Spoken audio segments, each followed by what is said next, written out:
Every knight who found it grabbed it and ran. Every single one. For 100 years. And not once, not even once, did a single person stop to ask whose flower it was. Until Edmund, deep in the enchanted forest, past the black oak trees and the whispering fog, there was a clearing that glowed on midsummer night. Not from fireflies, not from the moon, from a single flower, white as fresh snow, bright as a lantern. Its petals so perfect they looked carved from moonlight itself. The Moonflower. The legend was known in every village, every castle, every tavern in the kingdom. One bloom, one night, one chance each year.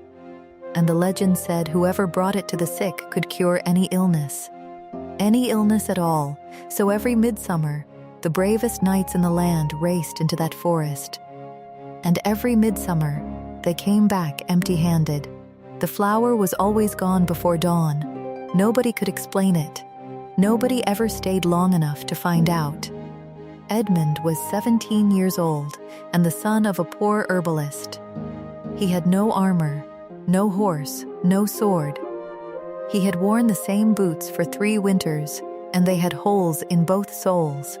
But he had been searching for that flower for 4 years, not for glory, not for reward. His little sister Clara had been sick since the day she was born. She was 9 years old and had never once run without falling, had never once gone a full week without fever. The finest physicians in the kingdom had shaken their heads and looked at the floor. There was nothing to be done, they said. Edmund refused to believe that. So every midsummer he walked into the forest alone, in his holed boots, with nothing but a small lantern and a cloth bag. First year lost in the fog, came home empty. Second year found the clearing, flower already gone, fell to his knees in the empty grass. Third year arrived earlier, still gone. He sat in the dark for an hour before walking home. Fourth year, he left at midnight. He found the clearing at the darkest hour. And this time, the flower was still there, glowing softly in the center of the clearing, like a small captured star. Edmund's heart stopped. He took one step forward. Then, he saw her. A woman sat beside the flower. Her dress was the deep green of forest moss. Her hair was loose and silver white. Her hand rested gently on the moonflower's petals, and she was watching the night sky with the calm patience of someone who had been sitting in the same spot for a very long time. She did not look up when he entered the clearing. "You found it," she said quietly. "Yes," Edmund said. He did not move. He did not reach for the flower. He stood at the edge of the clearing and looked at her hand resting on those petals, and something stopped him. Something his mother had taught him a long time ago. She turned then and looked at him. Her eyes were the pale silver of moonlight on still water. She was waiting for him to lunge forward like all the others. He did not lunge. "Is it yours?" he asked. She blinked. A long silence filled the clearing. "In a way," she said carefully, "I grow it." Edmund nodded slowly. "Then I would like to ask your permission," he said. "Not take it." "Ask." The woman stared at him for so long that Edmund began to wonder if he had said something wrong.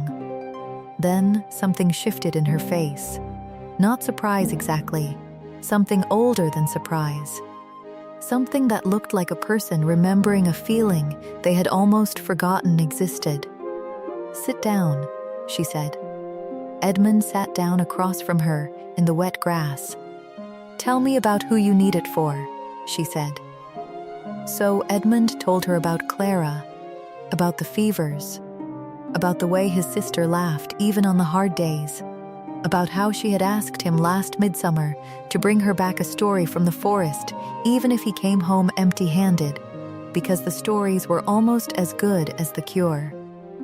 The woman listened to every single word. When he finished, the clearing was very quiet. 100 years, the woman said softly. 100 midsummer nights. Do you know how many men have come into this clearing? No, Edmund said. 43, she said. Knights, lords, princes, soldiers, strong men, brave men. She paused. Every single one reached for it before I could draw a breath. Not one ever looked up and saw me sitting here. Edmund looked at her. I see you, he said simply. She was the Moonflower Queen. She had tended that clearing for a century, growing the flower each year, waiting, watching, hoping that one day someone would come who understood that beautiful things are asked for, not taken. She reached down and broke the moonflower gently from its stem. She held it out to Edmund. Then she reached into the folds of her gown and drew out 2 more small, glowing, wrapped in silver leaves. 1 for your sister, she said. 2 for whoever needs them after. Edmund took them with both hands. And next year, she said, you do not have to search. Come to the east edge of the forest at midnight. I will be waiting. He stood. He looked at her, this woman, who had sat unseen for 100 years, tending something beautiful that the world had only ever grabbed at. Thank you, he said, and he meant it the way very few people ever mean anything. Clara's fever broke 3 days later. By the end of summer, she was running through the fields outside their cottage, stumbling sometimes, laughing every time. Edmund went back to the east edge of the forest the following midsummer. The Moonflower Queen was there. She had brought tea. They sat together in the dark and talked until dawn, the way people do when they have finally found someone who understands the value of asking before taking. He came back every year for the rest of his life, and every year he brought the flowers home to whoever needed them most. Not because he was brave, not because he was strong, but because his mother once told him that please and thank you were the 2 most powerful words in any language, and he had simply believed her.